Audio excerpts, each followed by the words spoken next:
जय बजरंगबली। दोस्तों, पवन सुत की अद्भुत बाल लीला। भगवान हनुमान को शक्ति, भक्ति और समर्पण का प्रतीक माना जाता है।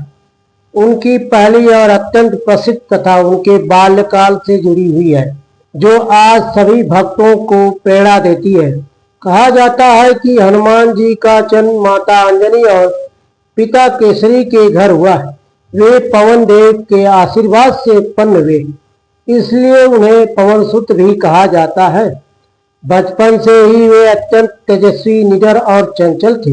एक दिन की बात है, सुबह के समय आकाश में लाल लाल चमकता हुआ सूर्य उदित हुआ। बाल हनुमान ने उसे एक पका हुआ फल समझ लिया। उन्हें लगा कि यह कोई स्वादिष्ट आम या सेब है। बिना देर किए वे आकाश की ओर उड़ चले। उनकी गति इतनी तीव्र थी कि देवता भी आश्चर्यचकित रह गए। जब सूर्यदेव ने देखा कि एक बालक उनकी ओर बढ़ रहा है, तो वे निश्चित हुए। उसी समय इंद्र ने अपने ब्रज से हनुमान जी पर प्रहार कर दिया। ब्रज लगते ही वे धरती पर गिर पड़े और उनकी कोड़ी हनु पर चोट आई।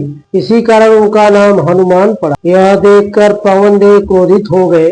उन्होंने समस्त संसार में वायु का प्रभाव रोक दिया। हवा रुकते ही जीव जंतु और मानव सभी परेशान हो उठे। अपार बल, बुद्धि, ज्ञान और अमरत्व का आशीर्वाद। बाद में यही बालक बड़े होकर श्री राम के परम भक्त बने। उन्होंने लंका जाकर माता सीता का पता लगाया, पर्वत उठाए और असंभव कार्यों को संभव किया। कथा से शिक्षा सच्ची भक्ति, शक्ति और विनम्रता में है। अहंकार नहीं, सेवा भाव महान बनाता है। भगवान अपने सच्चे भक्त को कभी निराश नहीं करते। हनुमान जी की यह बाल लीला हमें सिखाती है कि यदि मन में विश्वास और साहस हो तो कोई भी लक्ष्य दूर नहीं। जय बजरंगबली।